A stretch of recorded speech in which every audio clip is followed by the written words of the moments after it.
burying Michael's body in the LA River. Well, I mean, can we jackhammer through the cement to get there? There's some dirt parts, though. That's true. They're re-greening the LA River. We could use his body as compost. Oh, wait. Are we live? Hi. We're here. Planning our weekend. Hello, everyone. I'm Alicia Krause, and we're live with our newest episode of The Conversation. With me is Editor-in-Chief, New York Times bestselling author, my brother from another mother, Ben Shapiro. Wild enthusiasm. He's just excited because it's Friday, and he knows after this he gets to go home and relax. Yeah, and for Rosh Hashanah. Oh, yeah, you get like 4 days off. Good for you. Now, thank you, God. Well played, God. Literally, TGIF. Is this a holiday that you can eat, though? It's not a fast day? Right, not a fast day. Although next Wednesday is a fast day, and then 10 days after that is a fast day. Okay. So, yeah, there's a lot of fasting. You could do like a Ben Shapiro Weight Watchers plan. This is a yo-yo diet, though. This is like you eat a lot on Rosh Hashanah. You don't eat it all on Tzom Gedalia. You don't eat it all on Yom Kippur. You eat a ton on Sukkot. Like, it's just up and down and up and down. So you're like Renee Zellweger before and after Bridget Jones's Diary. You're just like roller coaster with the weight. That's exactly right. And then I have really a lot of plastic surgery and do a movie about Judy Garland. All right, we'll get back to the topic at hand, which is the conversation. We are conversing, but we want all of you to be able to ask Ben your questions, which is what we will be doing for an entire hour here at the Daily Wire. All right. Please remember that our conversation is live for everyone to watch, but only the Daily Wire subscribers get to ask the questions. How do you ask the questions? Head on over to our brand new, recently updated, dailywire.com. It's super fast. It's super cool, super fast. Click on the link in our video description if you want to ask a question or become a subscriber and then go back to that page to ask that question of Ben. And be sure to tune in for next month's episode, which is featuring Andrew Klavan. You're not making a strong case. I'll be honest with you. He's nice most of the time. Is he? Is he, Alicia? He's like, he's very bald. You know that Drew used to scare me? Like, he actually used to scare me because I couldn't read him. Yeah, because the dead shouldn't be walking. He's not that old. Well, Skeletor is scary. I mean, next to the God King, he's the oldest person in the company. Wow. Jeremy taking one right in the grill from I love to give the God King a hard time because, he turned 40 this year. I do know that. You threw him a very nice party. I did. That was generous of you. Party. It also happened. We have a good relationship. On his birthday, I buy him nice things. On my birthday, he doesn't say anything. That's the way you like it, though. Precise. That's why we're friends. As a present to yourself on his birthday, you made sure to have his party when Michael Knowles was out of town. That's true. Which we all appreciated. But I give Jeremy a hard time. I always talk to people about how Daily Wire is so cool. We have an office of amazing people, and most of us are under 40. Because you're in your 30s. This is true. There's a lot of people here that are real young. Yeah, I have a little while still in my 30s. I'm gonna enjoy it. Yeah. I'm gonna enjoy it. I have a few years left. So. What are you gonna do for the 40th? Retire. I mean, I have no idea. I'm sure we'll get no, Ben, run for president. So we've never done this before, but I kind of want to do this because it is a Friday and we haven't had you for a conversation in a while. Because subscribers get to control what's happening, I want you to implore them and beg them, what would you prefer to talk about today? What questions do you want them to ask? Oh, man. I mean, I don't really care. I'm ornery. And as we know, ornery Ben is best Ben. So I am up for pretty much anything. You're ready to be disdainful towards all of our amazing subscribers? Well, no. I like the subscribers. It's everybody else I disdain. And if you're watching this for free, let me just say, my disdain for you is fairly strong. So if you wish to avoid the disdain, then truly you should subscribe. I mean, I know this is a hard sell, guys, but let's be real about this. I mean, we are here working for you, and let's also be real that there are a lot of people out here who want to take us off the air every single day and destroy our business, and the way that you make sure that doesn't happen is by subscribing. So I'm not even going to make the you get all sorts of great stuff pitch, because you do. You get all sorts of great stuff, but more importantly, stuff that you support, you should actually support, because the fact is that there are horrible, horrible people who spend every single waking hour of their lives being paid to watch my show, specifically so that they can try and take me off the air. And this is true for all of our other hosts and pretty much all the hosts on the right. So if you like the show, if you like what we do, you should subscribe and help us out. We appreciate it. It also makes sure that Alicia gets paid and Pavel gets paid and everybody around here gets paid. And most of the time they do a mediocre job. So you should keep them being paid is my pitch. All right, good. So ask the questions that you want, because Ben said he'll answer them no matter what. That's pretty much right. Yeah, that's right. Okay, sweet. First question comes from Chase. He says, hi, Ben. I have a question about the congressional hearings. Why do they have hearings when they are not interested in learning anything at all? Is it all for political gain? Yes. That was a two-part question. Why do they have hearings at all? And is it for political gain? It is for political gain. Yes. So it's like tied together. I got nothing on that. I mean, that's waiting obvious. for the next question. Right. Exactly. I know we're stalling for time here, but that is obviously the case. I mean, come on. You have all these congressional schmucks, and they sit up there and they speechify for 6 minutes, and then they say, and you, sir, how dare you? And then the witness is like, well, I would like to answer the question, and they're like, well, you're out of time. You can't. So yeah, the hearings are really stupid. Mm-hmm. I've taken part in a couple of them. They are in. So they're not stupid when you're there, but they're stupid all the time? Oh, no, they're stupid all the way through. But the question is, can you use the stupidity to your own personal advantage? That's pretty much what all of this is for witnesses, for people who are hosting it. When's the last time you saw something get done during a hearing? Never. Like, nothing ever gets done. Campaign ads. This is why I'm with Justice Thomas. Justice Thomas, even during the oral arguments for the Supreme Court, he said, listen, I've read your briefs. I'm not interested. This is a waste of my time. I understand that you're all here to put on a show and all that. But you know what I'm going to do? I'm going to sit here and I'm going to play Angry Birds, and you guys can do what you want. And at this point, Justice Clarence Thomas is an expert at both constitutional law and Angry Birds. So he now has a skill that no one else has on the Supreme Court. So can you make the case for and against C-SPAN? Because I have friends that have made an argument that C-SPAN, even though its intention was to make it plausible for the American people to see what's happening with our legislators, it's actually created this mentality that they do grandstand more and then get nothing done. Yeah, I mean, I think that's fair. I really do. I mean, the fact is that the viewership of C-SPAN does not necessarily justify like all the important stuff that's happening in Congress is not the stuff happening on C-SPAN. Yeah. All the negotiations are happening behind closed doors. All of the really important talk is happening behind closed doors. You're just privy to people, cutting a campaign ad. So if you really enjoy watching people cut campaign ads, or you really love watching people take calls from people abusing them on air, then C-SPAN is a wonderful place to be. All right. MJ says, what do you think of the contract with America? It was good. It was the first. So it was good in one way and not great in another. It was wonderful in the sense that it was the first attempt at an overt and comprehensive conservative move in governance for a long time. So, and from the legislative branch. So Ronald Reagan did it from the presidential branch. Unfortunately, American policymaking has been done increasingly from the executive branch since the beginning of the 20th century. Contract with America was an actual attempt to put forward a legislative agenda, which is something you really haven't seen from Democrats or Republicans before or really since. And that was a very good thing. The one way I think that it was not great is that it did nationalize every congressional election. And I'm not sure that's a good thing, because as we move into the era of everything being nationalized through social media, people are getting more and more contentious. One of the things that prevents politics from being so contentious is when you think, okay, what they do in D.C. doesn't really affect me. What do I care what some congressperson in North Carolina has to say? They're not my congressperson.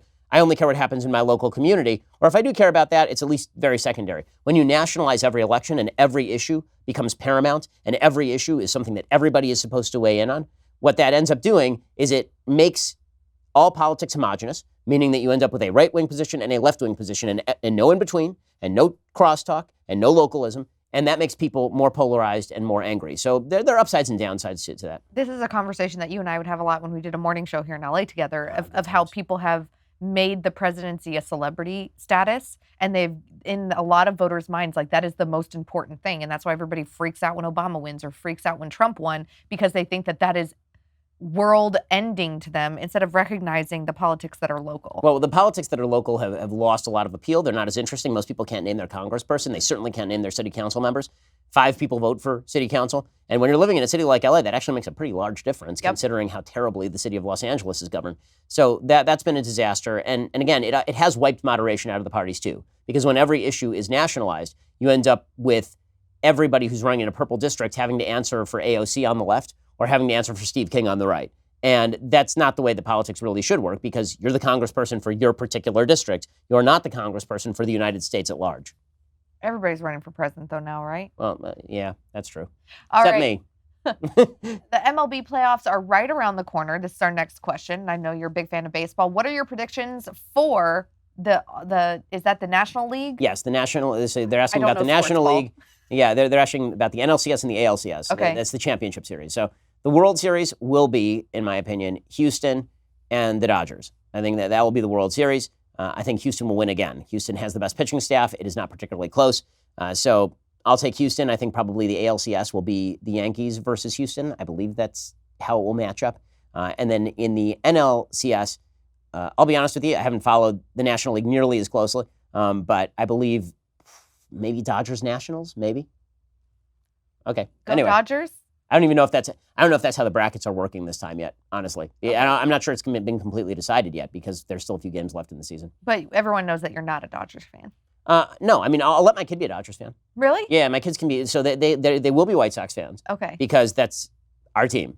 And it's an American League team. But there's the American League and the National League. Okay. And I would like for them to grow up. Like, I grew up without having a hometown team. And so I have an instinctive drive whenever I go to a ball game of any sort to root for the visiting team because I've spent my entire life rooting for the visiting team. So I'm not, like, I don't know what to do when I'm in a stadium and we're all rooting for the same team. Like, I'm like, no, this is not right. This is not right. Somebody's got to root for those other guys because that's how I grew up.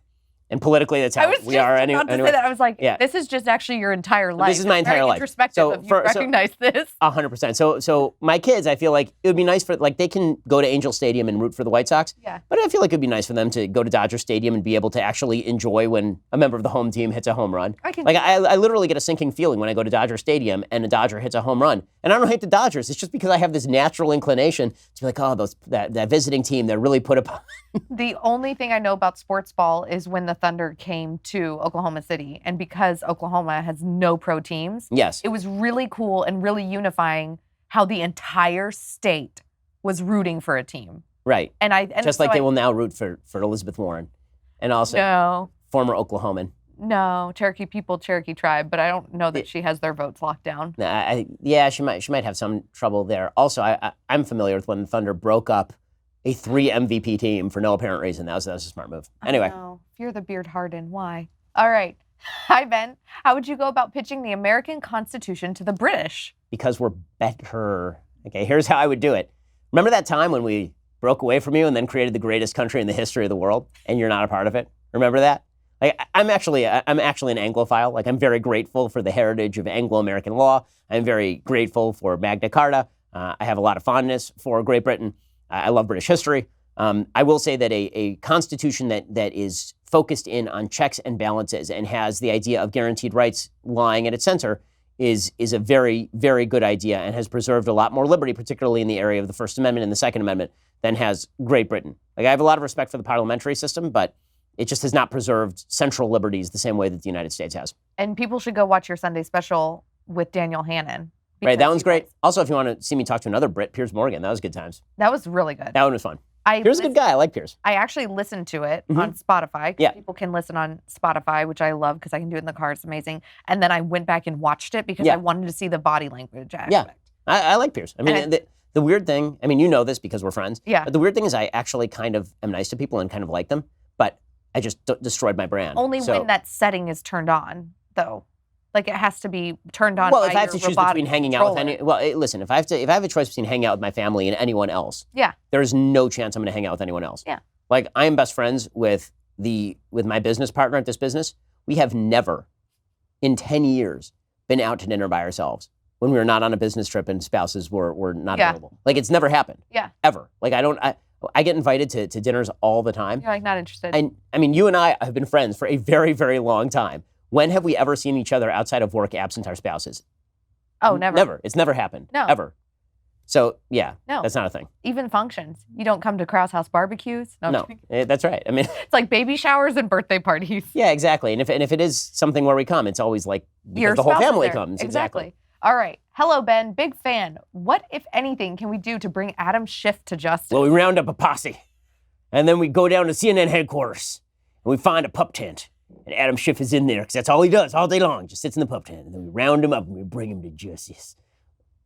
That's all I got. I mean, is that your impersonation of the people where I'm from? No, that's okay. Just checking. I don't know. I mean, you're trying to. There are cowboys from places that are not in Oklahoma. Yeah, but the best ones are from Oklahoma. Some would say the best ones are from Dallas. Anyway. How can we get Congress back on track? Well, man, this is the age-old question. They've done nothing but waste our money. Answer: stop giving the money. There you have it. No, really, that is the solution. The answer is that Congress should not have so much power. They should not be able to legislate on as much. The states should be the central repositories of lawmaking, and local governments should be the central repositories of lawmaking. Yes, Congress will continue to waste your money because wherever there is money to waste, people will do it. I mean, there has never yet been an institution with lots of money where people don't waste lots of money. Like, that's just the way that it is. Because in government, there's no profit incentive, right? You can have a big company and it doesn't waste lots of money because if it did, it would be bankrupt. The government never goes bankrupt. The nice thing is that if they waste lots of money, they know where that came from, and it is from you. So they can just keep taking your money. All right. Favorite era to study in American history? Oh man. So when I was younger, when I was a kid, it was Revolutionary War history. I loved that. Loved it. Yeah, I was super into it. As folks who are fans know, I used to dress up as John Adams for Halloween every single year. And sing Purim. And sing all the songs from 1776, of course. I know all of them and all the words and all of it. So Revolutionary War history I was big into. And then when I was in middle school, I was big into Civil War history. So that lasted probably through, I still find Civil War and pre-Civil War history absolutely riveting, not just because of the inherent drama of a country is going to fight itself, but also because of the moral ambiguity of a lot of the stances that were being taken, like Stephen Douglas's stance on slavery. He's anti-slavery, but also he wants to keep the country together. The evolution of the country in that period is fascinating. The dark side of the American experiment is absolutely worth studying. So all of that is riveting. When I was in college, I was big into the progressive era. So I would study Woodrow Wilson a lot and TR. Now I was doing a lot of World War II era stuff, but it really depends. I read history incessantly, so there are certain areas of history that are sort of undercovered. Like everything basically from the Civil War to 1900 is wildly undercovered. Yep. And there's I just recommend on the show, there's a great biography of Grant that's out right now by Ron Chernow. That's really fascinating, and a lot of that is about the post-Civil War era and the radical Republicans and the attempt to reconstruct the South and how that failed, one of the great tragedies in American history. I love history. It's fascinating stuff. So it's hard for me to choose one particular era. Usually when people ask that, I ask, give me an era, and then I'll try and give you a book that's good about that era. And you're like an encyclopedia or library. I have something. I feel bad now. My wife is doing the KonMari method, and we were talking about this before, and I'm thinking about which books to get rid of. Yeah. And I want to make a list of the books that I have at least, so I can refer back in my mind to where I got stuff. But I have at home something like 7,500 books, and so I have to go through all of that and figure that many books. Yeah, and I probably read 80% of them, maybe. Wow. Maybe 85%. So when you walk into a bookstore or you're perusing online, what makes you? Have you ever gone to buy a book that you didn't intend to buy, and what made you buy that book? So I used to do this a lot when I was in law school. So when now you have kids, once you have kids, you have no time for anything. Don't right? go to a bookstore with kids. Well, my kids actually like it, but my kids are nerds. Kids like it too, but then it's also you have to put all the books back. Well, that's true. My son's a wreck. He'll just like burn down the store. But my daughter will sit there, and she really enjoys it. But when I was in law school, every spare minute, basically, because there was nothing to do in Cambridge in the winter. It's just dark and cold and terrible. Yeah. And so every spare minute, I would just walk down to the Harvard bookstore or some of the used bookstores they had down there, and I would just browse. Usually I would go to a particular section, and I would use the blurbs on the back of the book as sort of a guide as to at least where it was going to stand politically if it was a nonfiction book. When it came to fiction, I would usually go through, top 100 lists and see what people had to say. Yeah. And then I would check to see if the premise was interesting. Yeah. And so that's why if I look at top 100 lists of top 100 novels, I'll have read most of them. But I do the same thing with movies. Like if I wanted to watch a movie when I was back in college or law school, I would go to the AFI top 100 list and I would just watch something on the list. So I've literally seen every single movie on the AFI top 100. And that's, it's not a bad way to do it. At least you've read the stuff that's supposed to be great, even if it doesn't end up being great, or seen that sort of stuff. But it's a cool thing to go off of then. Yeah, now when I go to a bookstore, it's more like, is there an author who I like? And is there a new book out by that author? So there's a book I'm reading right now called Deep River by Karl Marlantes. And I think he wrote a book called Matterhorn about the Vietnam War. This book is about logging in the late 19th century in Oregon. But he's a great author. He can really write. And so for him, it was like a new book came out. Wall Street Journal book review section is the single best thing in print. It's great. The review section is just fantastic. And so every Shabbat, my parents who subscribe bring that over, and I read that through, and I get a lot of my new book recommendations from there. Cool. All right. In a recent conversation about the Second Amendment with a friend, I mentioned that it is important because it is a right protected by the Constitution, to which he responded, quote, "But the Constitution is old," close quote. How would you have responded to him? By laughing hysterically at his stupidity. That's the dumbest response ever. You know what is old? A lot of stuff. And you know what's good? A lot of stuff. And you know what's dumb? A lot of new stuff. Like, why is the age of a thing or an idea somehow representative of its quality? There are a lot of dumb new ideas. The idea that a man can become a woman is idiotic. This is a new idea. You know, it's an old idea that a man cannot become a woman. That happens to be far more intelligent. You know, it's an old idea, the stuff in the Ten Commandments. Seems pretty intelligent to me. Fine like, wine? Yeah, I mean, there's Vintage lots of stuff. Clothes? Watches. I mean, there's... Antiques? Right, but in terms of principles, I mean, my whole book is about the idea that a smart person looks at the past and tries to cull from the past what is quality and then carve away what is not. A stupid person looks at the past and says, all those old idiots, and they didn't know anything, and if I had been them, I'd be saying exactly the same thing I'm saying today. And it's a really stupid, irritating, and juvenile way of reading history. This is why you see people and they're like, oh, well, George Washington held slaves. I'm a better person than George Washington. It's like, nope, you're not. I'm sorry to tell you this. You're probably not smarter, and you're probably not better, and you didn't live then, so you don't know. And this idea that you would have been there and you would have said to George Washington, you know what's wrong with you? You're not for gay rights. If you were living in like 1780, sure. I'm sure that's what you would have said. Also, in your fantasy world, you get green energy from unicorn farts. What are you talking about? People exist in the context in which they live. And there's something also deeply self-flattering about that.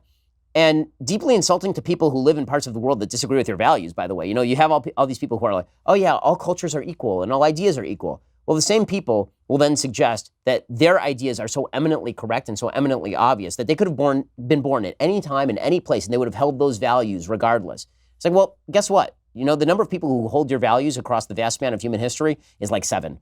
Really, like the people who are living right now, some of them hold your values. Not the vast majority of humanity. The vast majority of humanity does not hold your values. And so maybe you should think about, how did your values arise? Where did they come from? What are the roots of those values? Even the values that you think are different and new, very often they have roots in values that are older. So the roots of same-sex marriage, for example, that the argument, the libertarian argument is I'm not hurting anybody, and so it's nobody else's business what I do. Well, that is a value that is found in a belief in individual rights, right? An individual worth and value. And that, in turn, is found in a belief that you are an individual human being with unique value, and that's actually a biblical value. So you can take biblical values in a wide variety of directions, and that doesn't mean that the current interpretation of the biblical value is necessarily correct. But if you don't examine the roots of your own values and you just pretend that you tabula rasa came up with your own values, you're being purposefully ignorant and self-flattering and extraordinarily arrogant. But back to that constitutional question, though, of, oh, we shouldn't follow it because it's old. Yeah, that's a dumb... So again, the age, the question is, can you make an argument against the value on its merits, not on the basis of its age? Like, there are very few things you can make an argument against it on the basis of its age. Right. Buildings, right? Like, you know, food that's been left out too long, like maybe political candidates, depending on who they are. But other than that, not much.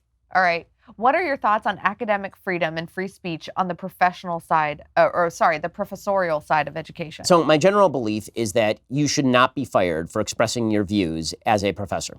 I do not, and that holds true if you're on the right, and that holds true if you are on the left. I don't think that should be the case. Now, do I think that students have to go to a college or take the classes of people who are providing these viewpoints?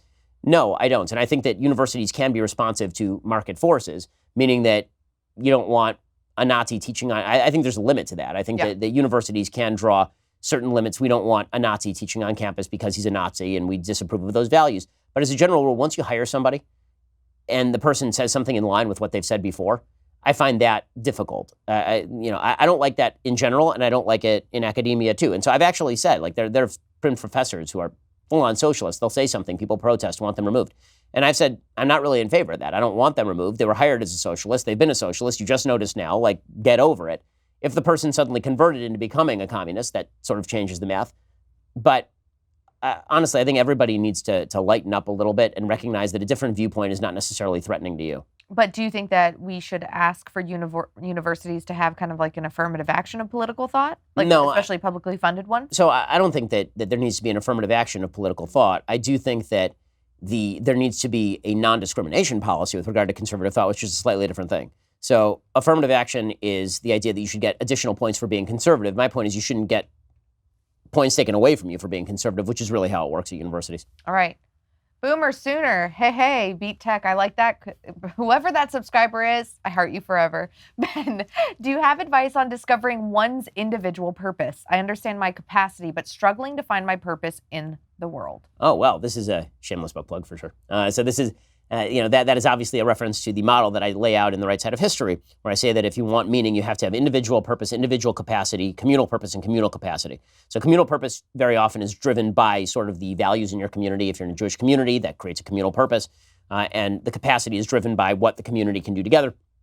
Individual capacity is driven by your belief that you have free will, that you can go out and that you can do something valuable in the world, and that you have the obligation to do so. Individual purpose, finding individual purpose to me is about fulfilling duty. And so you have to find the things that you believe you have a duty to. I think that people focus a lot too much on rights when it comes to purpose and very little on duty. And rights don't provide purpose, duties provide purpose. So people make this mistake. Like, oh, well, my purpose is to go out and have a good time or to fulfill my rights. A right is just the field you're playing on, but it doesn't tell you which direction you're supposed to actually run toward. What do you feel a duty to do? Whom do you feel a duty to protect? So I think that a pretty good starting point in life is the duty to protect the innocent. Okay, and the most innocent among us are children. And so that means that on a political level, the thing I'm most concerned with is making sure that my children are not harmed or damaged, and that others' children are not harmed or damaged. I have a duty to protect the rights of others if I want to protect my own rights. In terms of finding sort of your individual purpose in terms of what you want to do with yourself, so here I say that if you're looking for a calling, then you have to look for a confluence of three things. One, something you enjoy. Two, something that somebody's going to pay you to do. And three, something that you're good at. Right? And enjoyment should come along with not just enjoyment, but a feeling of fulfillment, a feeling like you're doing something important. Because very often, there's sort of temporary enjoyment, and then there's something you feel like is valuable every day. If you can find those three things, then you can have a career in a lot of things, but not a calling. If you can find that in a career, that's great. That's a calling. Maybe your calling is outside of work. Maybe your calling is being a parent. Today on my show, I played what I think is one of the best scenes from any movie, and it's not in a fantastic movie, but we all, from our generation, remember this, the scene from Hook, where Robin Williams finally realizes that he's Peter Pan because he remembers his happy thought, and his happy thought is having kids. That was my dad's thing. When my dad was growing up, he was asked in his class, what do you want to be when you grow up? And he said, a dad. And you can certainly find purpose in being a parent and then figuring out, building your life around that. What sort of values do you want to pass on to your kids? And that makes you think seriously about what sort of values are important to you, what values do you think are important to the world, and that provides you with a sense and what you're going to do to provide for that family. Exactly. So there's this tremendous urge in our society to run away from duty. That duty is burdensome and it's hard and it's annoying. It can be so fulfilling. Duty is the only thing that gives you purpose, because if there is no duty, there is no purpose. And you can ask anybody who's ever been in the military. I mean, they will be the first people to tell you. And those are people who've taken on way more duty than I ever will. So the most purposeful people I know are people who have taken on an enormous amount of duty. All right.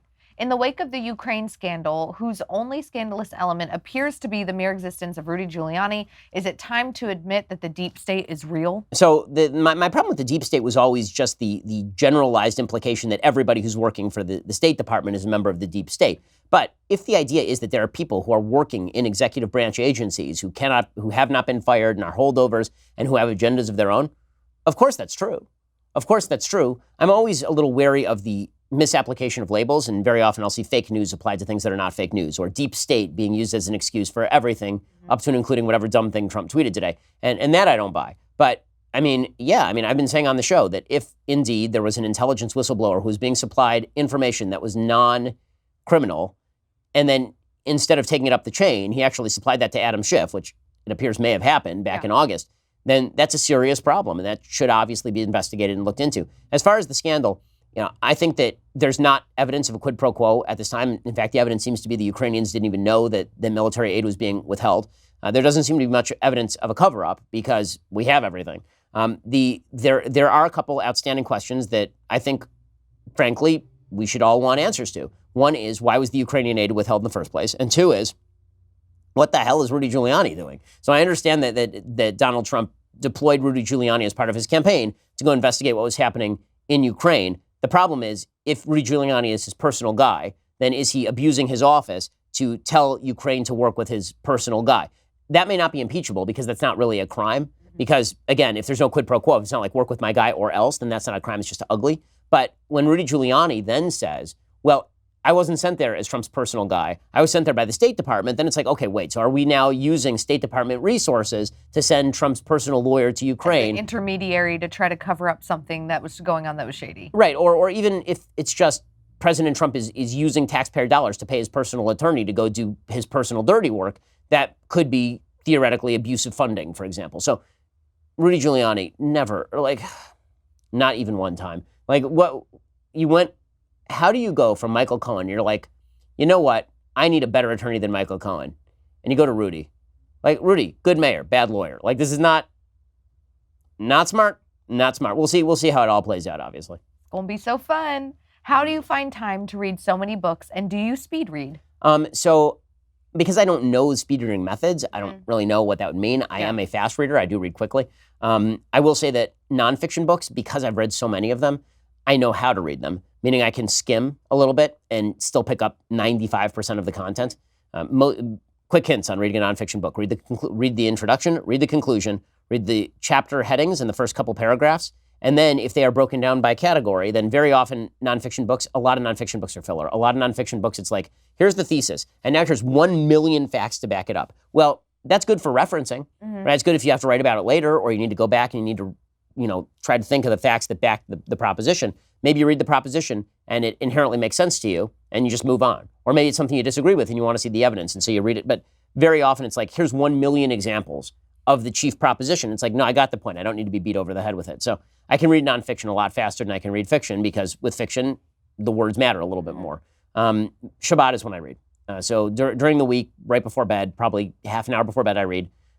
During the day, maybe a little bit if I have time, although these days not at all. Shabbat, Friday night, between Friday night and Saturday night, I usually put away at least 2 books. What's the average page reading though? I don't know, somewhere between 400 and 500 pages, maybe. So it was really funny to a lot of people here when you recorded your book on tape for your New York Times bestselling book, The Right Side of History. Yes, indeed. The studio where you went to record it, yes, they kind of guesstimated the time that it would take. It's like 20 hours. And your assistant and I were like, no. Yeah, we knocked that thing out in about 7.5 hours. It was. And they were amazed at how quickly you read through it. And I think part of it was because you are a fast talker, which people talk about all the time. Although I read it slower than I normally do, but yes. You read it slower than you, but even then. It was still fast, and I also think another thing is because of the way your brain works, you were just able to read it. But I think another reason was because you actually wrote it. Yes. I think a lot of people that they see in there that are doing the readings. Well, that's certainly true. That's certainly true. I mean, I know people I've ghostwritten for, and it had to be in their contract that they had to have the book read to them physically before they signed off on it, because they wouldn't read their own book. And you didn't want a situation like, I remember that, I think was it Charles Barkley? There was some famous author who was on a show and they read him a section from his own book, and he was like, I never said that. And they were reading him from his own book, but he never read it, so he didn't know. So write your own books or make sure they're read to you? Yeah, exactly. Okay. Exactly. All right. Benjamite. Wow. Okay.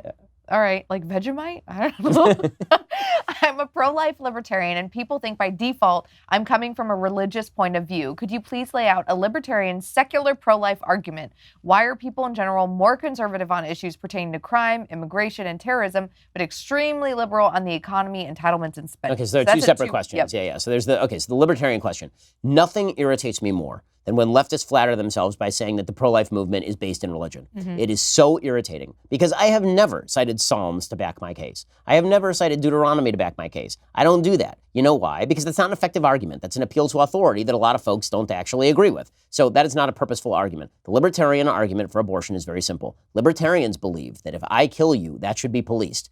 And the pro-life argument is that me killing a fetus is killing a human being. Mm-hmm. It is snuffing out a human life. It is that simple. And then the argument is based in biology. Human life begins at conception. Now, there is no good place to draw a line in the development of a fetus where it goes from being a not human life to being a human life. You can say there's a point later on where it looks more like a baby. You can say that a zygote is not a baby, or an embryo is not a baby. You can say all of those things. Mm-hmm. That's fine, because baby is a malleable standard. But there's no question that the category human life begins with sperm and egg and the conception of the child. That there is no other scientific standard for the inception of human life. And if you want to make the case that certain human lives are more valuable than other human lives, you run into a bit of a problem. And also, even if you were to argue that, let's say that there are shades of gray with regard to abortion, that it is more obviously wrong to kill a full-term baby than it is to take a Plan B pill. Because you see that, here it's still a cluster of rather undifferentiated cells, and there it looks like a baby, and all of that. okay, well, gradations of wrong are still wrong. That does not mean that it is now right. And the countervailing interests are simply not important enough to override the right of somebody to live. It doesn't mean they're not important. Sometimes they're very important. Sometimes you're talking about tremendous emotional pain. Sometimes you're talking about economic distress. That does not override the right of a human life to exist. So that's the basic libertarian argument. Again, that is not a reference to religion. So folks on the left, please stop being intellectually dishonest and arguing that people who are pro-life are rooting their views in religion. It's absolute nonsense. Frankly, people who are the only people I know on the abortion issue who root their views in religion are people who root their views in the religion that says that a baby is not a baby and a human life is not a human life unless I believe it is. That's a completely arbitrary standard that makes you God as opposed to science, the defining feature. And the second part of his question, asking about, I think it was the... If you want to scroll back up. Yeah, it was the... I don't know, like, gone. It's gone forever. So sorry, dear subscriber, you only got one of your questions answered. But not that many people get two questions. Right? You should feel good about yourself. It's okay. Yeah, I mean, You'll at live. least you got It's all right. a question. Was it just about like why people have a harder time? It has something to do with the economy. And It did have to do with the libertarian argument and the economy and government. It's over. Whatever. If you guys dig it up again, let us know. I haven't had a Red Bull today, so. And I'm on hour 4 of broadcasting. But on that note, we still have time in this episode of the conversation, and then you get to go home and make yourself a better Rita. Woo! Your little girly drinks that you like. It's Shabbos time. With the umbrellas and stuff. But our conversation is live for everyone to watch, but only subscribers get to ask the questions. How do you become a subscriber? Well, head on over to the brand spanking new dailywire.com. Be sure to click the link in the video of the description to ask questions or sign up. And be sure to tune in for next month's episode featuring the oldest man alive, Andrew Klavan. We're just going to go with that. All right. I like it. It's good. All right. Hi, Ben. How do you deal with people not liking you because you're conservative in your friend and family groups? Boop, boop, boop, boop, boop. I mean, that is the answer. Can we make that a GIF? Like, let's even make have the that sound a GIF. effects and everything. Yep. Like, I mean, that is the answer. I mean, if you don't like me because my political viewpoint, I'm surprised you didn't do like the fishing. Right, exactly. The Jack in the Box. Yeah. Like, really, like they're not your friend if they don't appreciate that you can have a different political view. And if they're in your family and they don't appreciate your politics so much that they treat you badly, then so what? You know, family's an accident to birth. Being a jerk is who somebody decides to be. So I have very little sympathy for this. I mean, I hang out. It is one of my pet peeves. I not only hang out with a lot of people with whom I disagree politically, I will defend many people I disagree with politically. I do it on a regular basis. Mm-hmm. In fact, there's a New York Times reporter who reached out to me this week because there's a feminist named Megan Murphy. And Megan Murphy was barred from Twitter because she had suggested that Jessica Tarlov, was that the name? No, it's Jessica, what was the name of the wax my genitals human in Canada? Oh, I went blank. I can't remember. It's not Jessica Tarlov. Jessica Yaniv, thank you. Wouldn't want to slur Jessica Tarlov. Anyway, because Jessica Yaniv, this Megan Murphy had refused to label Jessica Yaniv by his proper pronoun. Yeah. And so she was banned, Megan was, from Twitter. And so I reached out to her and I was like, listen, if there's any way I can help, let me know. Yeah. This is nonsense. And so this New York Times reporter called me because Megan had mentioned this. And he's like, do you do this a lot? Like, do you reach out to people who have been canceled a lot? And I was like, yes. Yeah. And he's like, well, what do you say? And I say, well, I'm not going to tell you because I think that you're part of this culture. And he said, can you tell me who you talk to? I said, no. No. Because then your entire intent is to stop these conversations from happening so that you can shame people for even talking to me, right? That's the goal. The goal is to toxify anybody who has a conversation with me. It's one of the... to stop the human kindness completely. It's ridiculous. Not allowed. I promise you, I've had conversations with extraordinarily high-ranking people on the left, extraordinarily high-ranking people in the Democratic Party. And it's always fine. Mm-hmm. It's always fine. They're human beings. We hold basic American values together, I think, I hope, right? Depends at least on enough. The human you're talking to, at least enough to have a conversation. Mm-hmm. And then when it comes to speaking out front, nothing, right? This is what I call the happy birthday conundrum, right? So on my birthday, every year, I get a bunch of texts from people who are very prominent on the left, and people who are journalists, people in politics. I'll be like, happy birthday, Ben. And then on Twitter, nothing. Why? Because they're afraid that if they label me a human being, then they will be excoriated for the great crime of having acknowledged I'm a human being. I don't care. I'll say happy birthday to anybody, right? Unless you're a Nazi, in which case go die, right? And I mean, don't die. No one should die, unless you're committing a crime. But if you're a Nazi, like, yeah, go take a long walk off a short pier. Except for you, right? Like, or an Islamic radical or something, a terrorist, then I'll say happy birthday to anybody. Yep. Like when Chelsea Manning, who I totally disagree with and think is actually a traitor to the country, Yep. when Chelsea Manning had a terrible breakdown on Twitter and was threatening to kill himself, I tweeted out, like, your life still has value. Don't do this. Like, be a human being. Be a human being. And if your family can't be a human being to you, they're really not your family. They're not treating you like family. Go somewhere else for Thanksgiving. Seriously. All right. Hey, Ben, this is a good one. What is your favorite character from the Lord of the Rings trilogy? Well, everybody's is Aragorn. I have the Aragorn sword at home. So that's the thing. Nerd alert. Yeah, my kids have been trying to get a hold of it, and it's extremely dangerous. So I've been trying to keep them away from it. You should just hang it over like that magnificent fireplace you have in your lair. Great fireplace.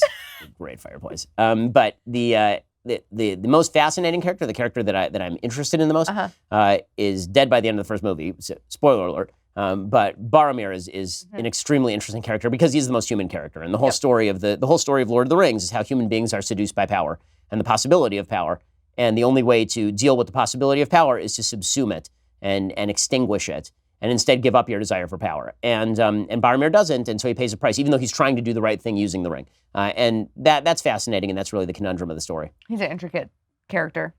Yeah. So my daughter, whenever she tries to like gibberish talk, I'm like, listen, if you're going to come up with a language, you can literally be like, love means this in English and love means this in your little language. You can be like J.R.R. Tolkien and create your own language, and then you can sell a best-selling trilogy. Look, you're already trying to monetize your children. I'm like, I'm such a Hollywood mom. Exactly. But no, I'm more like, kids do that silly thing where they like have silly language, and they're like, well, so-and-so did it. And I'm like, no, it's not English. By the way, So not people in should this know, house. like, I appear to be the harsh one, and Elisha appears to be the kind one. When it comes to our children, Elisha is way harsher with her kids than I am. It is not close. Like, I'm a sucker for my kids. They turn me into mush. I have a hard time punishing them. They get away with too much. Elisha's like, get out the paddle. Like, you go to the closet. Like, It's Elisha, the homeschool, like, Bible Elisha's belt brutal. in me. Elisha's brutal. She's like, you call me ma'am. And I'm like, what the? When I used to babysit kids, I'd say that they need to call me ma'am. Right. Like, It's instilling proper manners and respect for authority, Ben. Listen, I make my kids call adults by Mr. and Mrs. They're not allowed to call adults by their first name. Yeah. But you are way harsher with your kids than I am, and it may turn out better. I mean, I don't know, but it's. I think yours will be smarter, but mine will be cuter and polite. I mean, I'm not going to give up cuter. More polite, I think. You have me at polite. Polite. I don't think there's very much question that your kids will be more polite. That is undoubtedly true. Yeah. Can we share with everybody what your daughter said the other day? Oh yeah, she turned to my wife and she said, "I don't believe in things I can't understand." And my wife said, "Explain airplanes." His owned with facts and logic. By my the wife doctor. owned by a doctor owning a 5-year-old. Oh. No, my daughter's the best. She's great. She's a lot like you. It's kind of scary. Oh yeah, she's hardcore. I would not, like, in a zombie apocalypse, I used to fear that my son would not live. He will live. My son will absolutely live. He turned 3 and something turned in him. And now if you cross him, he will burn you to the ground. Leah, from the time she was born, I mean, like my daughter, from the time she was a very, very small child, it was very obvious. She had like the stare of scorn. Yep. She was my kid. And now my son, he's made the turn. You think that she can feral. flare a zombie into total annihilation? She's hardcore. She's Okay. very hardcore. All right. Greetings, Ben. You've often talked about the government getting out of marriage entirely. I definitely agree. But what would you say is the best argument for it to appeal to the masses? Government sucks at everything. They make your life worse. And your relationship with your significant other is between you and your significant other. So if you want that governed by a contract, that's a you issue. That's a you problem, as I'm fond of saying and have been pummeled for saying. It's a you problem. You have a contract with your, like, I have a ketubah. It is an actual contract with my wife. It is a marriage dissolution contract. It spells out my duties, and it spells out what happens if, God forbid, we get divorced. In fact, this is a very funny story. So in the Jewish community, apparently, I never thought this was a thing, but apparently in certain communities, it is a thing to haggle over what the divorce settlement looks like. So you actually write that into the So it's almost like a prenup. It's a prenup, basically. And so some people like really haggle over this. Yeah. And my father-in-law one day sits me down before we're married, and he's like, "I want to have a serious conversation with you." And I was like, "Okay." And I was kind of worried, like, what is this going to be? And he's like, "I want to discuss the amount in the ketubah." And I said, "All right." And he says, "Well, do you have any idea what it should be?" I was like, "I don't care. Put whatever you want. I'm not getting divorced. We're getting married. We're staying married. Yeah. Whatever, literally any number. I don't care." And he says, "Okay, but really, like, what do you want to suggest?" I said, I seriously don't care. Put $10 million. And he goes, and he laughs, and he's super happy. He goes, "She's worth $1 million." About his own daughter. Oh man, I'm glad I didn't have to do that because I'm priceless. Okay. Yeah, but let's be real about this. Your parents would have been like a cow. You're from Oklahoma. They'd have been like a fresh cow, not an old one that still is able to be milked. Some laying hens. Yeah, exactly. Get some laying hens. Here's a chicken, a cow, and a pitchfork. Pheasants. Yeah, Eric didn't have to go to the mat for you on this one. A really good wild boar Yeah, exactly. to mount on the living room. Screw you. All right.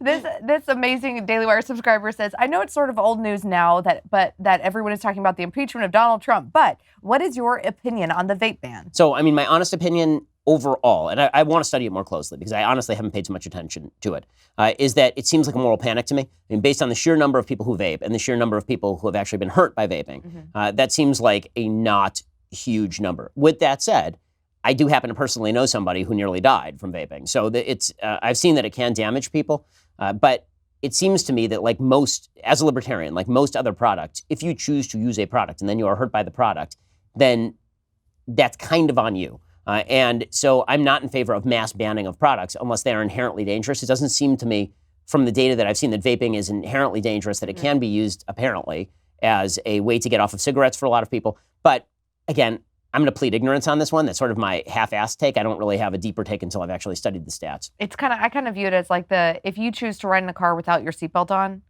and then you get hurt worse or die in a car accident, right. It's kind of on you for... Right, but you got to buckle up your kids. Yep. Yeah, like that seems right. Yep. All right, howdy, Ben. Oh, I hope this is an Okie or someone from the South.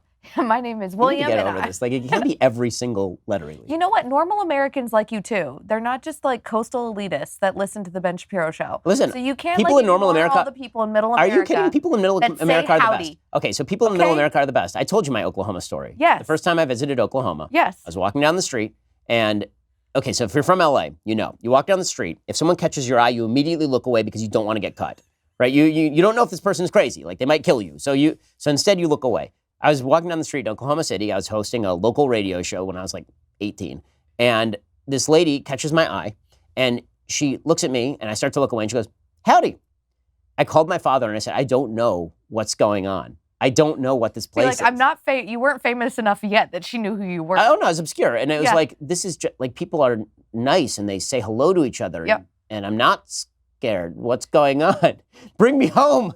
So, Dennis Prager, I feel like when I first met him and he said, where are you from? Because you're not from here, because he could tell. And I said, I'm from Oklahoma. He said, the nicest people I've ever met are from Oklahoma. Yeah. And I was like, oh yeah, Ben has a story like that. People exploit this, by the way. So we used to know in my family an actress who was also a waitress, and she would deliberately put on a Southern accent to get bigger tips. Oh, I believe that. I had friends in New York that would do that. I will totally sign a bigger tip to somebody with a Southern accent. They're inherently nicer. There's just no way around it. It's a nicer accent. And if you're from New York, you get a smaller tip because everyone from New York is from New York. Is a jerk. Not everyone is a jerk, but let's just say they have New York values. But that is kind of... like most of my friends are from New York, but it's still like... It is funny, though, the mentalities or the stereotypes that you have of people. Like, people assume everybody from the South is racist, and all the Southern people assume everybody from New York is a jerk, right? Yeah, and some of that is true. I mean, New York people are much ruder, which is why New Yorkers definitely see Trump in a way that nobody else does. Like, if you talk to somebody from New York about Trump, he's just a taxi driver. He's like my uncle. He's like my uncle from Queens, right? He's my uncle from Queens. That kind of bravado. Exactly. And then everybody from Indiana is like, what is this? What is this? New York's a place where they sell T-shirts with the F word on them. Yep. That kind Without of the asterisks. Right, exactly. All right, so back to William. Howdy, William. That was a long digression for a howdy. He's a grad student, and he says his professor recently asked the class if anyone identified as a libertarian. I raised my hand, and he very respectfully asked me to consider what the libertarian solution would be for the tragedy of the commons. This was a water polity class, and so what does libertarian philosophy say about common pool resources such as water? I love the show, and thanks for all that you do, and come to visit him at A&M. Okay, so a couple of different solutions to the sort of tragedy of the commons problem. So the tragedy of the commons, for those who don't understand, is if there was let's say there's a common field where everybody can graze their cattle, and so somebody buys a bunch of cattle, grazes out the commons, and now nobody else can do it. So there's sort of there's no individual property right. It's just a piece of land held in common. You get somebody free riding and taking over the commons. Effectively speaking, they can deplete the resources at the expense of everybody else. So the libertarian would say somebody should have been assigned a property right. Right? From the very beginning, somebody should have been assigned a property right. And then that land is real valuable. So if I want to graze my cows, you're going to have to pay me more than the price that I would get to graze my cows in order for me to do that. And then he can parcel off the land. And then private property ownership solves the tragedy of the commons. The other reality is that many libertarians acknowledge that if there are externalities to your actions, then regulation is appropriate. So I know very few libertarians, unless you are a very, very hardcore libertarian, who don't believe that in some circumstances environmental regulation is necessary, or that tort law should fill the gap, meaning that if I pollute a river and you live downriver of me, I have now harmed you. That's a tort, right? So you should be able to sue me, would be the libertarian response. Well, if I deplete the water resource to which we have a common right, then you should be able to sue me for doing that. You have damaged me in a way, or I've damaged you in a way that I was not allowed to do. So there are a couple of different ways to solve it. One is with tort law, one is with the assignment of a property right if you're a libertarian. Alrighty. So, hey, Ben, I don't know if you have heard, or I don't know if I've heard your thoughts on C.S. Lewis. So, what do you think about C.S. Lewis spanning from his fiction, like the Chronicles of Narnia, to his more theological ideas, like Mere Christianity? Right. So, Mere Christianity is fantastic. Like, I think that his nonfiction writing is quite beautiful and elegant. And, well, I don't agree with all of it. Obviously, I'm a Jew. But, I agree with a lot of his argument. Now? Did you notice? Yeah, it was the desire for money, wasn't it? In any case. No, it's because you control all the economy and the weather and government. Yeah, well, that too. But his theological writing, I think, is quite beautiful. There's a lot to it. As far as his fiction, I mean, I read my daughter already, The Lion, the Witch, and the Wardrobe, and she loved it. I mean, it really is good stuff. And while I appreciate I like his nonfiction a lot better than his fiction, but when I was a kid, I read all of the Narnia series, and I really enjoyed it. And they're books that withstand time. Yeah, and again, it's one of those things where now that you're an adult and you read it, like, oh, this is a Christian allegory. But when you're a kid, you don't quite. Get I read the Chronicles of Narnia when I was probably 7. Yeah, and so I was like, wow, this is a cool story about a lion. And I'm like, wait, the lion's Jesus. No, it's Liam Neeson. All right, hi Ben. It's a particular set of skill. That would be really funny. Somebody should dub that, like lines from onto Aslan. Onto Aslan. That'd be amazing. Somebody do it. We have somebody creative in the audience that could probably do that, right? Probably. All right. Hi, Ben. Given the recent climate activism debacles, do you think that it's best if the climate debate is relegated to climate scientists who have published research in the field? So yes and no. So the answer is, when it comes to the effects of climate change and the extent of climate change, yes. I don't know enough to debate that. You don't know enough to debate that. I do know people who know enough to debate that. I'm friends with a guy over at Caltech who studies this all day long. And so when I have a question, very often I will forward him the question, and he'll respond with his opinion on it. And there's a pretty robust scientific debate about the upper limit and the lower limit to the possibilities of climate change, the sensitivity of the climate to carbon, how weather patterns are going to change global warming, because cloud cover is very difficult to model, all those sorts of things.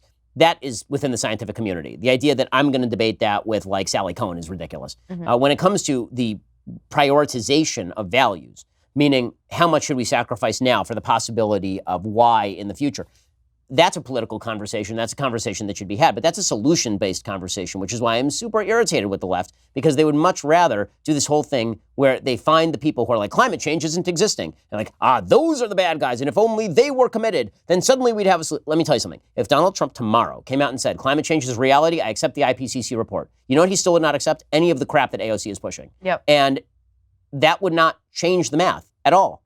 At all. Because the solutions presented by the left are completely unworkable. They'll talk about an international carbon tax. Yeah, I'm sure China and India and Brazil are all going to. Where can they sign on the Where can they sign on the dotted line? I'm sure that's a thing that's happening. My favorite headline was, there's this big climate march all across the world, and you have Greta Thunberg speaking at the UN, who, look, she's a very enthusiastic young person, and good for her. That's not her fault. It's everybody else's fault for pretending that what she's saying has some level of depth beyond just her emotional response to an issue that she perceives. And again, that's not on her, that's on adults. Adults should not respond to people who are not providing solutions that way. But with that said, the New York Times reports on this, it's stunning and it's wonderful, and it's all a method of, if we just willed it hard enough, if we just clapped hard enough, Tinkerbell would come back to life.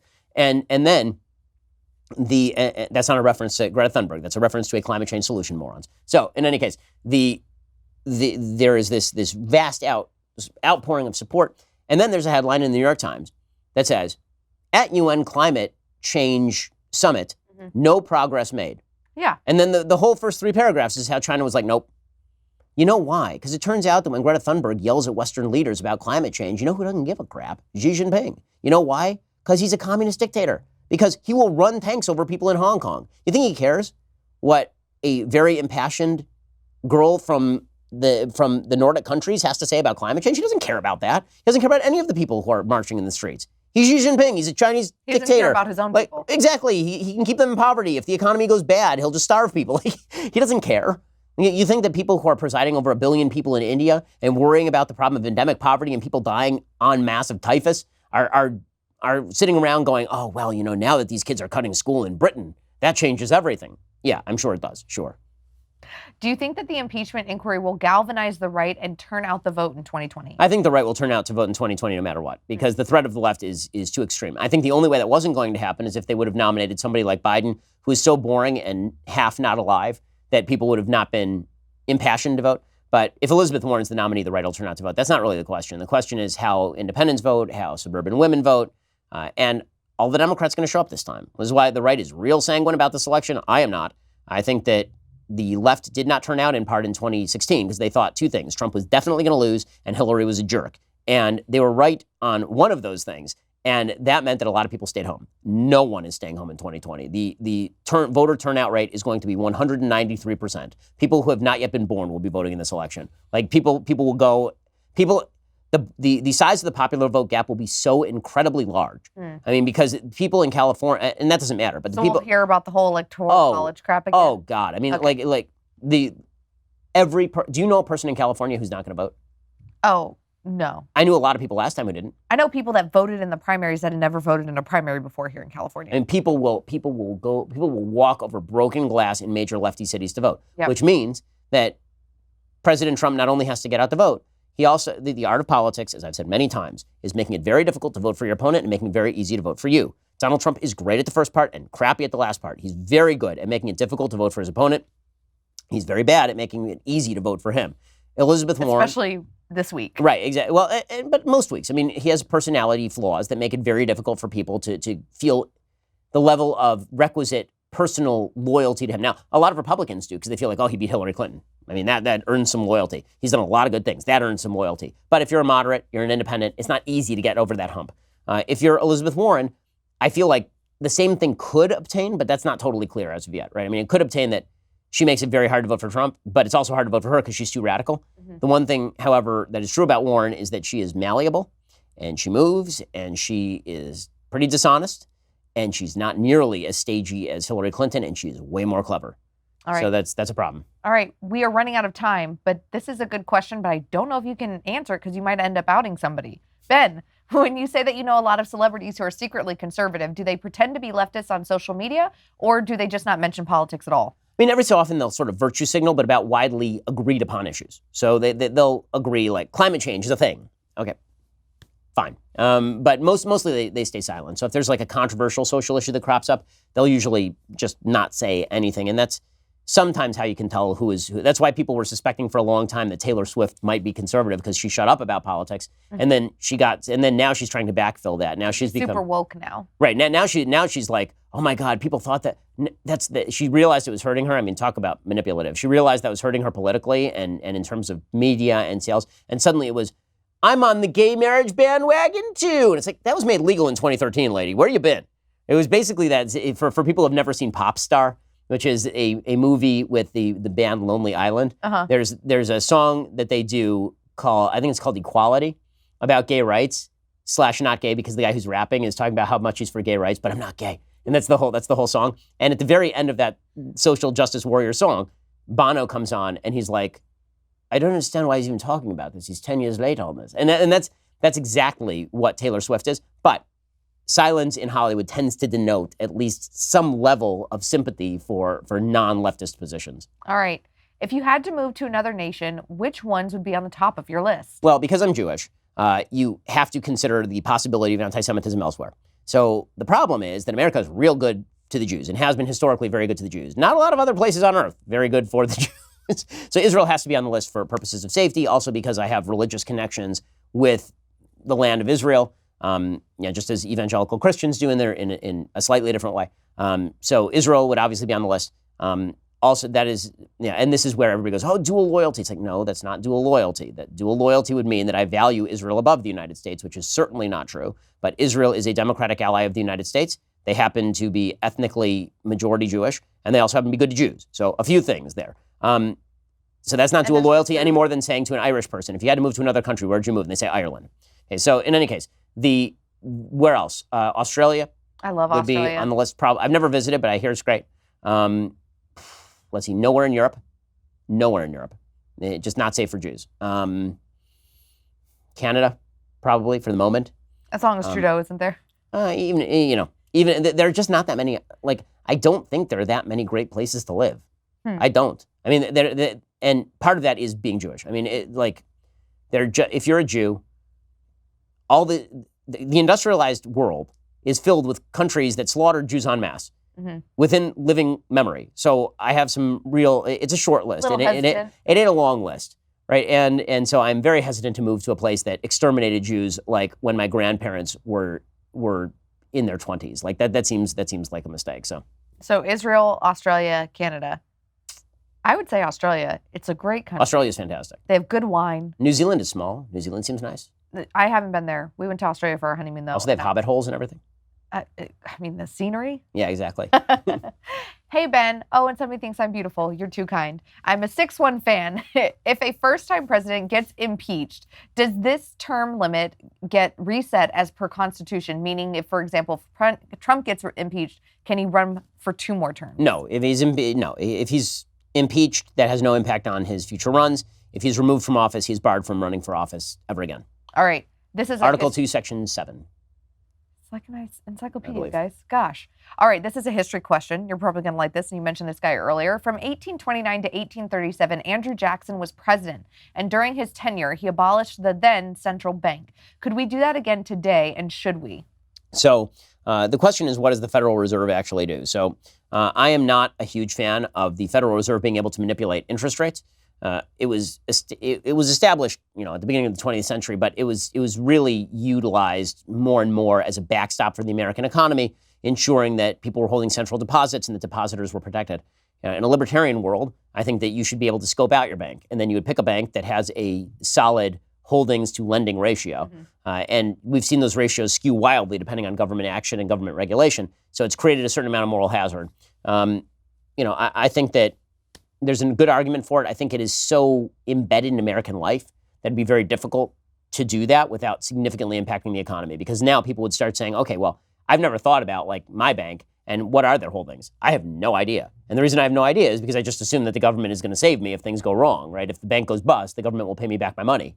But because nobody has actually done that research, it could lead to some pretty significant uncertainty and chaos in the markets before order was restored. All right, you're going to love this. It's our last question. Oh, thank God.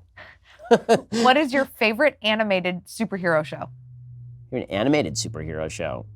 I don't know that I watched a lot of superhero animated shows. I didn't watch I know Batman was supposed to be great, and that is the go-to answer, obviously. But I don't actually know that I've watched a lot of that sort of stuff. Animated, but you liked Into the Spider-Verse. I mean, DuckTales. I mean, it's a movie. Yeah, DuckTales is great. I wonder if you can still get those. Probably. And if you ever want a laugh, there's a guy who does an Ian McKellen impersonation on YouTube, and he does the entire DuckTales theme song in Ian McKellen's voice. I love that guy. It is spectacular. He's so great. That's it. We're done. Ben gets to go home for the weekend. You guys get to go home for the weekend. Have a drink for us in your Leftist Tears tumbler, which you get if you're a Daily Wire subscriber, an annual subscriber though. And thanks so much for watching, everyone. And be sure to join us for next month's episode of The Conversation featuring Andrew Klavan. I'm Elisha Krause. I'm Ben Shapiro. We'll see you next time.